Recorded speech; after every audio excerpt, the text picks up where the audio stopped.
Welcome to another episode of Jews in the World. I'm Phyllis Zimbler Miller, and today I'm very excited to have a guest who I have learned to very much appreciate from the programs of her foundation. Dr. Olivia Mendes is the president and co-founder of the Sousa Mendes Foundation. And that's the programs run by that foundation that I've been listening to remote for several months. So I'm going to let Olivia tell you about the foundation and why it exists in honor of a very, very honorable person. Go ahead, Olivia.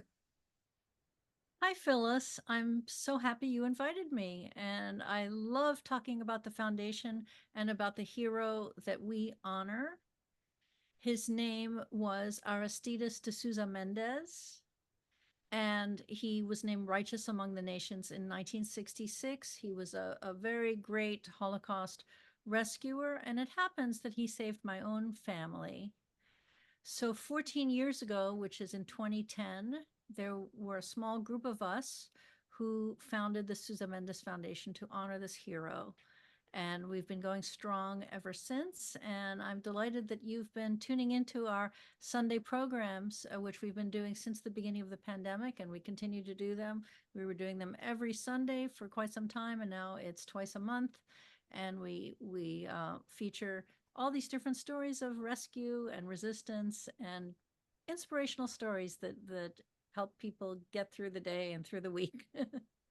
I think it's important to say for anyone who doesn't know that Righteous Among the Nations can only be given by Yad Vashem to non-Jews.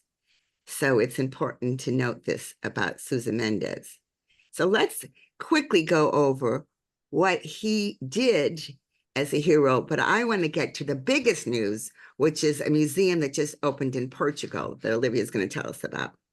Give us the brief story about Sousa Mendes and the picture with your father. I'd like to see that.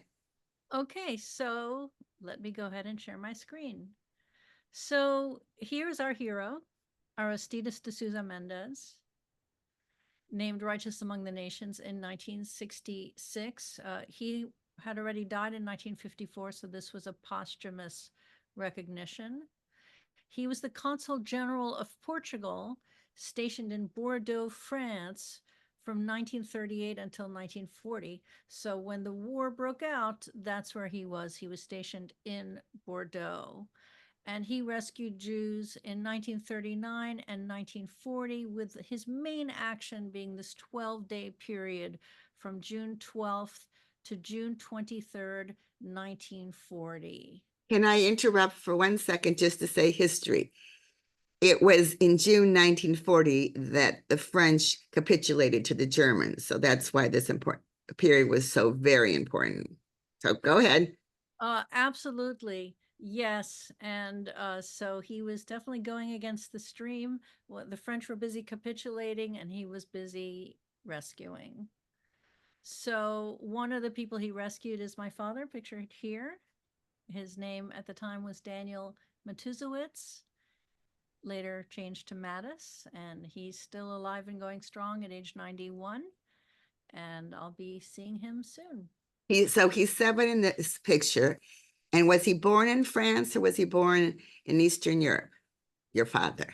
That is a great question. He was born in Belgium, in Brussels, Belgium. And in fact, the visa recipients came from 49 countries. And I have some information to share about who they were, where they went, and all that kind of thing. But let's get back to Sousa Mendes. So Okay. here's the thing about him. So Portugal was a neutral country. It was one of 5 neutral countries in World War II. We now know that none of those neutral countries were, in fact, truly neutral.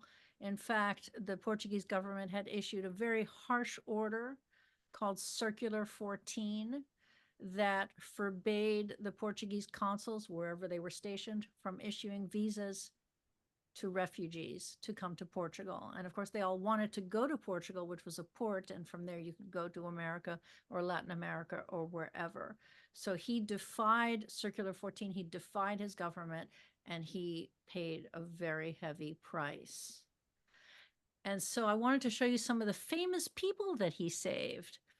So Salvador Dali and his wife Gala, he got a visa on June 20th, I believe, 1940. And so you could say any paintings by Dali from after 1940 are thanks to our hero, Sousa Mendes. The actors Marcel Dalio and Madeleine Lebeau, who are in Casablanca. So there's that famous scene where Madeleine Lebeau and others are singing the Marseillaise, and you see her crying real tears. There she is on the right. Well, so she had just escaped thanks to that visa. And right above her is pictured her husband, Marcel Dalio. So they're both in that film. Hans and Margaret Ray, who wrote Curious George, they escaped with a manuscript to the first Curious George book in the handlebar of their bicycles. They escaped on bicycles. And they published that manuscript in New York in 1941. So there'd be no Curious George without our hero. Isn't that unbelievable? And then these other, famous names: Otto von Habsburg, nine members of the Rothschild family, the Luxembourg Grand Ducal family, and many others. So these are some of the famous names. The refugees came from 49 countries. So the action happened in France, but these refugees themselves, many of them were refugees for the second or third time. They had come originally from Poland or Czechoslovakia or wherever they had originally come from, trying to stay one step ahead of those Nazis. And they encountered Sousa Mendes either in Bordeaux, France, or there are two other consulates where he had reigning authority in the towns of Bayonne and Toulouse. So if families got Portuguese visas in any of those places, in Bordeaux, in Bayonne, or in Toulouse in May or June of 1940, they are visa recipients. We've kept this database, and our database includes 3,932 individuals. You often see this number of 30,000 bandied about. That's not really a number that we stand behind, because we've been researching these families, family by family, comparing passenger lists and the Sousa Mendes visa registry book and immigration records and so forth, and reading memoirs. So we might eventually get to a number that high, but right now we're at this number just under 4,000. We know that the total number is larger, but how high is it? And of course, the actual number is impossible to know. The other thing is that the vast majority of these families were Jewish families. There were also political refugees like the Habsburgs and, the Grand Duchess of Luxembourg and so forth. But these are a minority. So it's actually not true that 2/3 of the visa recipients were non-Jews. That's kind of a myth, and it's not true. So, Okay, what else do you have for us? well, so I have a couple of charts about where they came from and where they went. So, the largest number we have are from Poland, then Belgium, France, Netherlands, Czechoslovakia, USA. There were visa recipients from USA, Germany, stateless, Austria, Russia, and then many countries are in this 11% of other, totaling 49 countries. And then the question is, well, where did they go? So we've been able to track the US number and the Brazil number exactly, because these numbers are digitized, they're online. Those numbers, we have a large enough sample that we know with certainty that 48% of our people ended up in the USA, 7% in Brazil. What we don't know is this 28% figure. We have no idea where those people went, but we know that their fate is on the right side of this chart. So, because, for example, we don't have the Cuban immigration records or Argentina and so forth. So we don't know how many people went from Lisbon to those countries. Those records just are not available. Let me just clarify though, when you said ended up in the United States, they might have gone from Lisbon to some other place and then eventually gotten to the United States. That's true. My own family went to Brazil and then to the US, absolutely. And many countries went to Cuba and then the US, etc. Right. And we have these figures in yellow. We have Poland, and we have died at sea. Poland, those are the people who were unable to cross into Portugal. They were maybe stuck in France, denounced, deported to Drancy and then to Auschwitz and killed. So we have a certain number that we have identified as having died in the Holocaust. We also know about a ship that was torpedoed called the Berenice, and the people who were on that ship, most of whom were visa recipients, they died at sea. We have 4 names of people who were on the ship, but we don't have the passenger list. So again, this not known figure includes these other places. Um, so do you want to talk about the museum now, or you want to talk Yes, about? I do. So tell us how this museum came about. So this museum was Sousa Mendes's home in Portugal. It was his own home. What city or area? So it's a little village in the north central part of Portugal. The name of the village is Cabanas de Viriato. Cabanas, Cabanas, de Viriato, Viriato. Cabanas de Viriato. It's kind of a hard name to remember. It's 3 hours from Lisbon. It's 2 hours from Porto. It's in the countryside, and it's going to be part of this thing called the Rota de Judarias, which is the Jewish tourism route. And, Portugal is one of the places where, Israelis and Jews in general feel free to visit, and they feel safe. There's, very little anti Semitism, and that's amazing. So it's a place where Jewish tourists flock, and this is a must see on that tour. So that house, when Sousa Mendes died in 1954, he died in poverty and disgrace, and his home was forfeited to creditors. Can I clarify for the audience? He didn't do something else. He died in disgrace because he'd gone against his government's orders when he uh, issued the visas. So that was the disgrace. That was it. And so he was erased from history by the Portuguese authorities. He and his family were taking their meals at the soup kitchen that was run by the local Jewish community and funded by the Joint. So it's a very, very sad story. And they had this house, it was forfeited, it descended into a state of utter ruin. When I first saw the house in 2013, the roof had caved in, there were no more windows, and there was a tree growing out of the second floor. Mm. And now it's like a phoenix has risen from the ashes, and it took many people coming together to create this, unbelievable dream come true of having this museum. Now, did the government agree to this? In other words, give us a little backstory.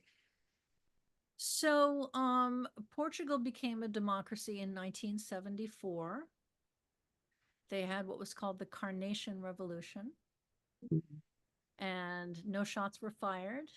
Portugal had been in its colonial wars, sort of their own Vietnam. And so there were soldiers uh, who would come back from these battles in Africa and Angola and so forth. And so in the Carnation Revolution, there's the symbol of a child putting a carnation in one of these guns. And the government was toppled just by the will of the people. They were tired of being in these colonial wars, and they wanted to be a democracy, which took some time. It's not easy to transition from a dictatorship to a democracy. So once that happened, then things could start to move in the Sousa Mendes case. And meanwhile, Sousa Mendes had all these children. He had 15 children, and they were scattered everywhere. And they had been petitioning the Portuguese authorities and also Jewish leaders to recognize Sousa Mendes as a hero. And that's why there was the Yad Vashem Award in 1966. It was Sousa Mendes' daughter, Joanna, who had written to Ben Gurion, and she had written to everybody. She wrote to Eleanor Roosevelt. Um, she wrote wherever she could to try to get her father's story known, and it's because of her efforts uh, and others. There was a rabbi named Rabbi Chaim Kruger who also was instrumental in getting him recognized. So, but Portugal, he was still this non-person in Portugal. So there was this tremendous grassroots effort in the 1980s in the United States, started by Sousa Mendes' son, John Paul, and an American activist named Robert Jacobitz. And they moved mountains to make Portugal recognize this man and reverse the punishment and eventually pay reparations to the family, which created a fund to buy back the house, but not enough to restore it. So then raising the money to restore it was this big production. So it's been many, many years. And I know that in the programs I've been watching the last few months, you keep saying it's going to open, it's going to open. So it has opened now, and you're going to show us a couple of slides about it. Absolutely. Let me do that now. So here's their logo. Aristides de Sousa Mendes Museum, the Portuguese word for museum, museu. And Casa do Passal is the name of the house, so that's there. And the town where it is Cabanas de Viriato. So mark that on your map and on your future plans. Here it is. Look, it's a very impressive big house. So there's the main house, which is here, if you can see my cursor. Yes. And then next to it is the former garage, which is an auditorium now. So it's quite a structure, and it's And so what's inside now? Are your family's pictures inside? yes. So let me show you some images from last week's opening, and then we'll take a peek inside. Okay. So this is the back of the house, and here you see members of the large Sousa Mendes family, as well as families of visa recipients. So I'm sitting right here. And here is the president of Portugal, and he's holding a picture of Sousa Mendes in his lap. And here he is. He came to the inauguration. This man, President Marcelo Rebelo de Sousa, and he's very popular in Portugal, and he inaugurated the museum himself. He's not related, though. No, it's a pretty common name in Portugal. Oh, And so here's the president on the left, and then on the right is really the prime mover behind this whole museum project, and that is the mayor. So I have to give all credit to this man, Mayor Paulo Catalino.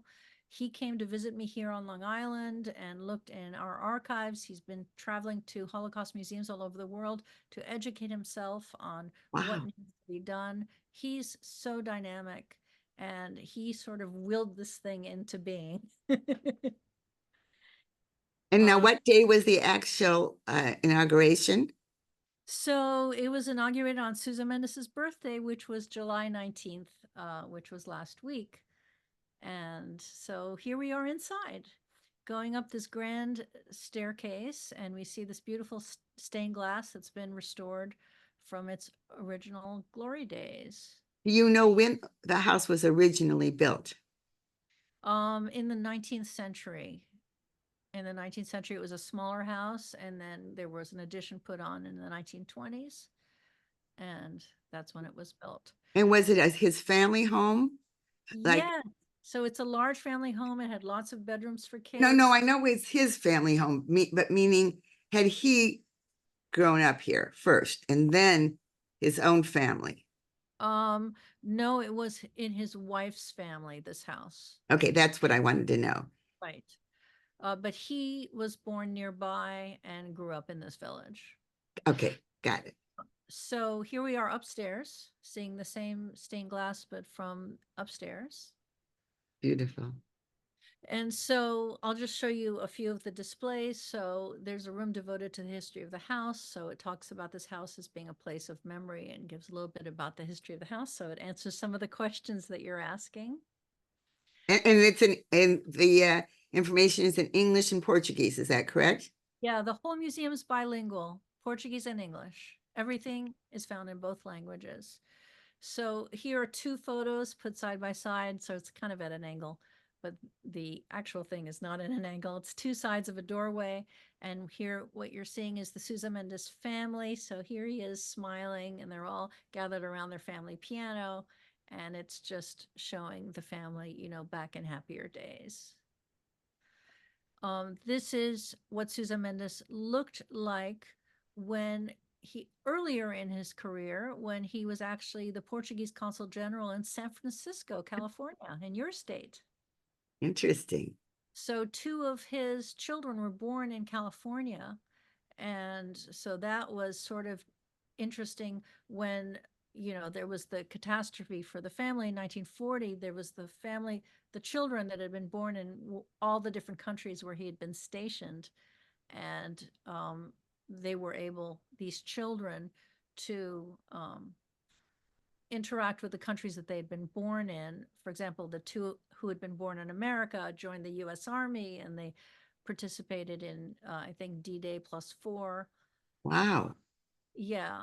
So there's a whole backstory of what happened to the children. Um, here is another view of one of the galleries. Um, this is, I guess, pictures of where he was posted. Uh, there are images of him at various stages of his life.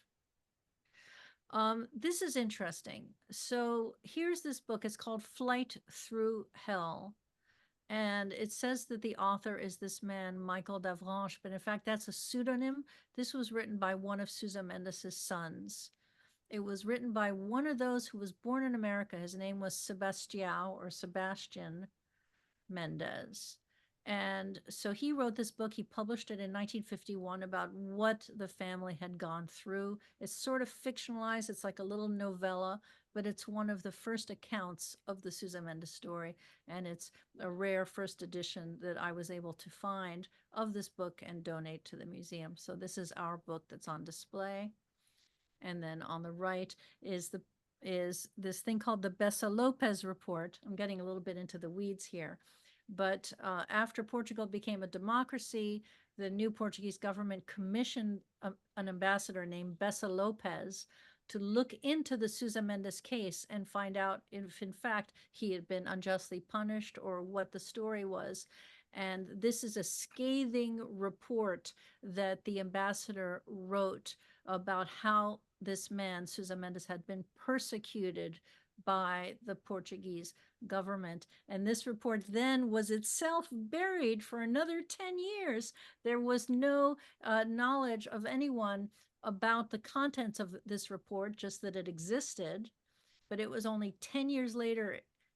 So it was commissioned in 1976. It came out in 1986, and then things started to happen. Fascinating. Very fascinating.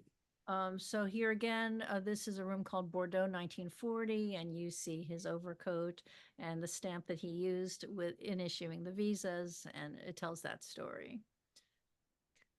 And that says Consulate of Portugal. Okay, well, here is a very, very important photo. This is Sousa Mendes on the right after the rescue operation, and you see how disheveled he is and how tired he is, and but I mean, he's standing with defiance, with pride. He knows that he's done the right thing, and he's standing with this other hero. This is Rabbi Chaim Kruger, who is the one who sat with Sousa Mendes for hours and persuaded him that he needed to do something bold. He needed to disobey his government and save everyone. And Sousa Mendes made a promise to this rabbi, and here is the rabbi's own passport. It's a facsimile with his own Sousa Mendes visa and his passport photo. So this is quite remarkable, this partnership between this Orthodox rabbi and this Portuguese diplomat. Was the rabbi French? Was he, or had he come also from another country? So Rabbi Kruger was Polish, but he was escaping with his family from Belgium. So he's one of these double refugees, like so many of them were. Yeah, yeah, yeah. So this is very, very important. And then we have a gallery about some of the lives that were saved, and it's called Fragments of Lives. So we see some of the families' stories that are displayed. A lot of these objects were lent by the Sousa Mendes Foundation, such as this wonderful bunny that a little girl, little Dutch girl named Ellen Hamans carried with her during the Exodus. Way over here is a story of my own family. You can't really see it very well. But so some of these families are there. You told me your father was one of seven siblings, right? So, No, no, he wasn't. There were 12 members of my family that were saved by Susan Mendes. My dad was 7 years oh, old. 7 years old. Yeah. So who were the other members of the family? Um, so, um, so I can stop the share and tell you about my family members. So my father was one of three siblings. He had an older sister and an older brother. The brother already was in Brazil. His father had sent him to Brazil just in case things got bad in Belgium and they might need to go to Brazil. My grandfather was somebody who thought ahead in those terms. And so the people who were escaping from my immediate family were my father and my aunt and their parents, who were my grandparents. Also, my grandfather's parents. So those are my great grandparents. And then six cousins. So 12 people in all. And so there are, I don't know, let's say 80 people alive today in my family thanks to these visas. Yeah. And you multiply that by all those families. So what I was starting to show you was some of the images of the Curious George room, which I'm so proud of. The Sousa Mendes Foundation commissioned a room of the museum, a gallery, on the journey that saved Curious George. And these illustrations, these delightful illustrations, were made by a British artist named Alan Drummond. And he came from the UK to Portugal to do this installation for us. So this is what the room looks like. And so you walk around the room, and it's the whole story of the escape of Hans and Margaret Ray with the Curious George manuscript, which at that time was still called Fifi. Fifi didn't get called Curious George till he arrived in the U.S. and was named Fifi by Houghton Mifflin, the publisher. Named Curious George. I mean, named Curious George, right? Named Curious George. So, so you see their escape from Paris, and it's just so delightfully done. So this is, for young people to understand the story of the escape of this one family. So here they are, they escape from Paris on bicycle. So you see these little dots are where they were on bicycle, and then they get on a train, and the rest of their exodus is by train. So here they go to Bordeaux. They continued to Bayonne. That's where they hooked up with Sousa Mendes or one of his associates. We're not sure exactly which. And then they cross the border into Spain. They arrive in Portugal at Vila Formoso, and then they make it to Lisbon, and they go on a boat to Brazil. So And I will that's just say that there is a children's book in English, which I have read. It's delightful. I'm sending a lot of Holocaust books to my hometown of Elgin, Illinois, the library there. So I sent it to the library because it's such a delightful story. Yes, and this artist is the one who did the illustrations for that book. Yeah, it looked familiar. So So here he is with me. So that's Alan Drummond, and we're standing under the Portuguese flag. And there is that wall, and it says, Portugal, here we come. So here is Hans and Margaret Ray. They've just gotten their visas. And this little girl is holding the book, Fifi. And here's Fifi again. And there's Fifi again. And this is what Hans and Margaret Ray looked like. And here they're on the ship to Brazil, on the ship called the Angola. And here's the president of Portugal looking at our exhibit at the line, Portugal, here we come. it's pretty exciting. And here we have the library of the museum with all of the books donated by the Sousa Mendes Foundation. So we sent them 21 boxes of books, and here they are. So that's really Wow. And well. are they on subjects of what are, give us the range of subjects.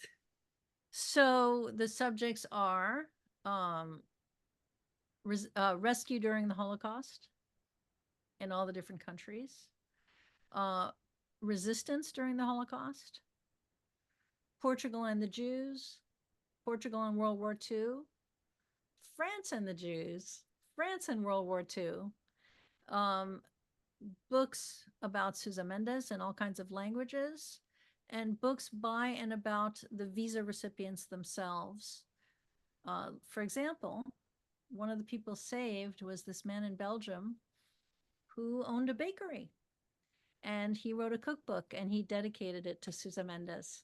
So we have that cookbook. So it's a delightful library that really helps people delve more into this history. And I just realized, and I have bought a pack, but I just don't have time to grab it. I'd like you to take a couple of minutes. You have it there to hold up. I thought it was brilliant. Playing cards of take one out just randomly to read. And then Okay. each week, if you're on the mailing list, the foundation sends out a very brief, the picture of the card hero of the week. But I love this idea. So So here we are. These yeah, are you the can two. order from the foundation. I don't get a commission. Go ahead. Absolutely. So we did these Heroes of the Holocaust Rescuer playing cards with the text written by Dr. Mordechai Paldiel, who is on our board of directors, and he's the former director of the Department for the Righteous at Yad Vashem, so he knows what he's talking about. Yes. And so there are 52 inspiring stories from 25 countries. So you see Sousa Mendes on the back side of these cards. And he's also the Ace of Hearts, of course. We have Schindler, who is the Ace of Spades, I believe. There is Oscar Schindler. Okay. And we have Sugihara, we have Hannah Senish, we have Irina Sendler. So We wait, I have, want to just point out that they include Jews in this case then, because Hannah Sinesh is Jewish. Okay, just wanted to so clarify. Yes. yes, so this is 52 stories from 25 countries of Christians, Muslims, and Jews who saved Jews during World War II. And so the Jewish rescuers, you're right, have never been honored by Yad Vashem, but they are honored by the B'nai B'rith. So Yes. that's good. Yes. And there's a whole essay in the box. It's two sides of a card.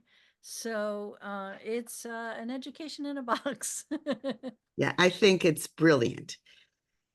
So as we come to the end of this delightful conversation, I know you had a couple of slides about that foundation to share, so go ahead and do that. Okay. So let's see. We were at the library. Right, we were at the library. So we were founded in 2010, and our mission is supporting this museum in Portugal and also sponsoring US based projects, which is the Sunday programs. And we do lots of things, exhibitions, film screenings, uh, musical performances. We have materials for young people on rescue and resistance. And, well, we have these playing cards, which we've already spoken about here. Some of the heroes, Irena Sendler, Varian Fry, Oscar Schindler, Hannah Senish, and Sousa Mendes there in the middle. One of the projects we're just starting to work on is actually a teacher workshop in Portugal at the museum itself. Oh, that's very important. Because And all, go ahead. I all wanted to clarify something. The mhm. programs on Sunday, it's not about Sousa Mendes each week, in case you're wondering. It's Olivia and her team come up with amazing other people's stories to share. And I've learned things that, as much as I've read, and frequently there's a documentary to watch. So really, I highly recommend. I'll include the link at the bottom of this description. You get on the mailing list, and I'm sure she's happy to take donations to continue her work.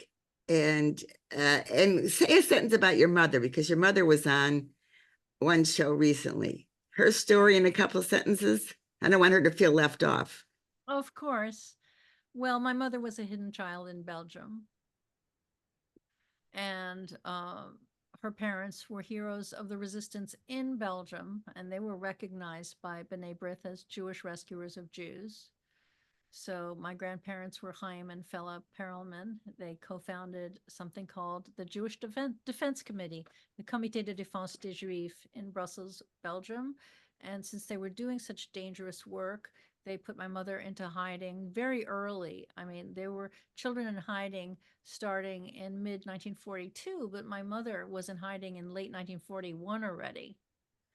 So she actually didn't see her parents between the ages of 5 and 8, but she was hidden with this wonderful woman who saved her mental health and always reminded her of what a special person she was, and the Jews were wonderful. And one day she was going to be able to say her real name because she had a fake name, and the fact that she was Jewish and she'd be able to say it proudly, and that she would be reunited with her parents and all of this. So throughout the war, she kept this real sense of her own, you know, importance, even though she realized she was under an assumed name and all of that, which is a lot to put on a little 5-year-old. Yes, yes. So as we end this conversation, is there anything else you'd like to add? Did we skip anything really important that you think we should have discussed? Well, so we don't yet have details on this teacher training institute or workshop, but we will have details soon on our website. And so this is the thing, there are more and more states that are mandating Holocaust education. In the United States, yes. Yes, and the thing is that if you focus on a rescuer, it's for teachers and for young people, it's a gentle way into a heavy history. And this is such an inspiring and wonderful story that we want to share it with teachers. So that's the only thing, is please look out for announcements. Yes, and I would just like to say something more about children, and then it can inspire them to be upstanders and not bystanders for all minorities or whoever's being bullied or hated, etc. So that's why the foundation work in using Sousa Mendes is heroism. Did I say that right? Heroism is such a wonderful, wonderful case study, because it's actually a case study, right? It sure is. And, you know, we want to make this man a household name. We want his story to be widely told. At this point, there have been numerous films, some of which we represent. So if people want to have a film screening, we can certainly help with that. We have this oratorio that we commissioned from a composer. There are various exhibitions. So we're pretty proud of the work we've done in the 14 years. And maybe we'll keep going for years to come. I'm going to say, may you go from strength to strength. Thank you so much. To you and to the listeners. Bye.